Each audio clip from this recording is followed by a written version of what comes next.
Hi, good afternoon. Thanks for clicking on to the Monday edition of Logan's European Outlook. We have got a lot of snow cover across the hemisphere, and the cold is building pretty quickly, I think, as we push towards the opening month of winter. And we have got a very interesting, very exciting weather pattern to come, folks. There's no doubt about that. But when you've got this widespread snow cover now encompassing pretty much all of Russia, with the exceptions of this region here near the Black Sea, you've got most of Canada snow covered. You've got most of Scandinavia covered now as well.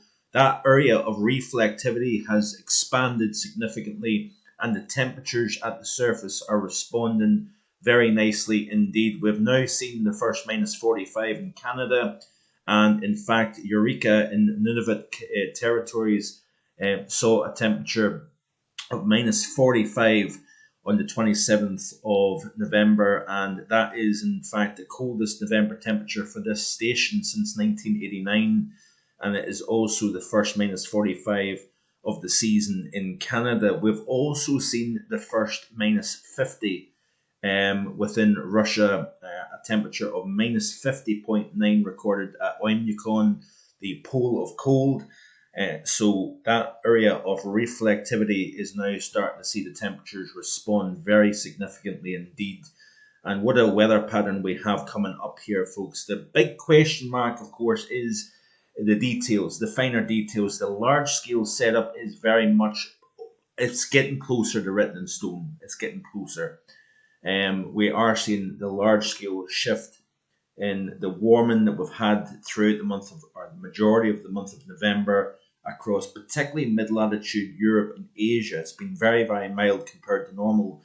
But what we're going to see is we're going to see that flip around taking place. The build-up of pressure across the high latitudes is going to then empty that cold into the mid-latitudes, and we are going to see a very dramatic temperature flip around taking place.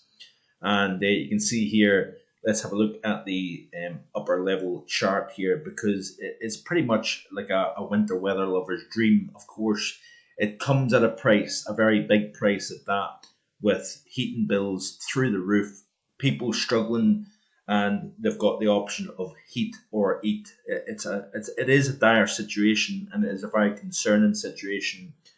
But unfortunately, why could it not have came perhaps even last year when the prices were not as high as they are now? It is going to be a tough ride for millions and millions of people, not just across Europe, but even across the British Isles. So, but this is the GFS ensemble, and watch what happens with this ridge of high pressure to the north of Scandinavia. Watch what happens with the ridge over the Aleutians. As I play through the loop here of the GFS ensemble, that area of high pressure then gets focused right over Greenland. And folks, that is going to allow the cold air to come west underneath the area of high pressure, and we're basically reversing the upper level wind flow across Eurasia. So this is definitely looking more and more like the real deal. At least the first half of December is looking below normal. Europe looks very cold. The UK looks cold at this very moment in time, at least anyway. And we are seeing responses from a kind of bottom up type scenario with the polar vortex, because what we've got is a situation at the moment. This is a tweet here by our good friend Marco Patagna of the Met Office here, and he goes on to show what's going on within the troposphere. We have got a lot of strong blocking now starting to develop. The Arctic Oscillation, the North Atlantic Oscillation is going into the tank. And what we're going to see is the response from bottom up.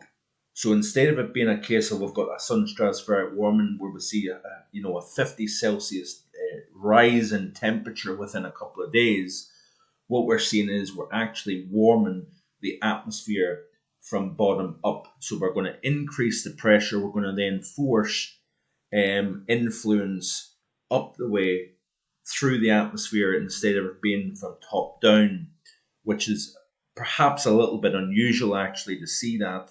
And you can see it very clearly in the GFS model here. This is the 10 millibar temperature profile here within the Arctic region. You can see the focus of the main vortex actually centered over Greenland and over Iceland. Now, if it was all coupled, the atmosphere, what you would have is you would actually have the opposite of what we're about to see. We would see a pretty strong positive North Atlantic oscillation. We would have a strong trough to the northwest of the UK, ridge to the south, but in fact we've got the opposite taking place.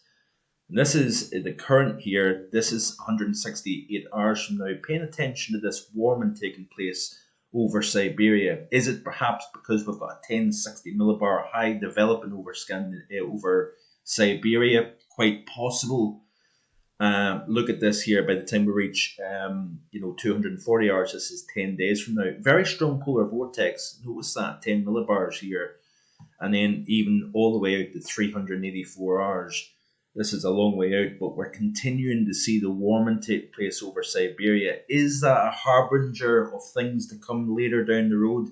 I don't know, but it's interesting how the atmosphere from about 500 millibars up into the upper troposphere, into the lower stratosphere, we're seeing the effects of this high latitude blocking in a sense in a more opposite way to what you would expect to see with regards to influences on the stratospheric polar vortex. So quite interesting stuff indeed.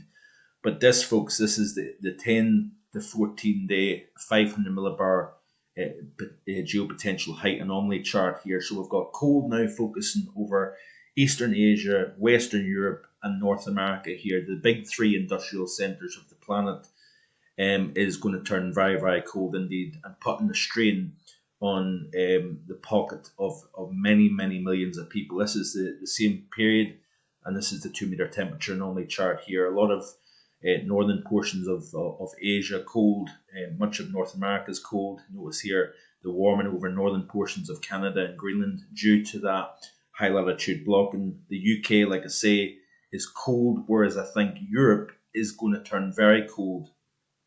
And it looks as if it's coming. Looking at the GFS, this is the geopotential anomaly chart here, and it's just amazing to see what happens here. We've got, of course, at this moment in time, troughs kind of moving into the UK. We've got plenty of high pressure centered over the northwest of Russia. As we play through the loop, you can see what happens. We'll start to see the height rises to the north. Then you start to see the development of a trough underneath that. And certainly this is a very significant pattern change coming up. There's no question about that. It's almost a textbook negative North Atlantic oscillation here. So dramatic stuff. I do think it is becoming more and more likely that the UK is going to see this, as opposed to it staying just on the other side of the North Sea. We'll wait and see what happens. But I'm becoming a little bit more concerned about the level of cold that may be on the way for the British Isles here. We'll play through the 850 temperature chart here. You can see exactly what happens. We kind of go from a Scandinavian block to more of a Greenland block here, with the transfer of energy up towards Greenland. And here comes that viciously cold air coming in. You notice here there's a little bit of resistance here to the southwest of the British Isles. And look at that there for the period between around about the Sunday the 11th, Monday the 12th of December here. But still a long way out, and there is still things that can happen that actually stop this. All it takes is a little bit more influence off the Atlantic that maybe tries to resist that cold coming in from the east. So we'll wait and see what happens. I'm not saying absolute certainty that this is going to happen yet, because I've been there before, and I've had pretty much egg on my face. So, but I think the overall big picture pattern is definitely going to happen. The question is, do we get it here in the UK, and indeed our friends in Ireland as well? So that's it for today. Thanks for watching. Please like, share, and subscribe if you haven't already done so. Enjoy the rest of your Monday. Bye for now.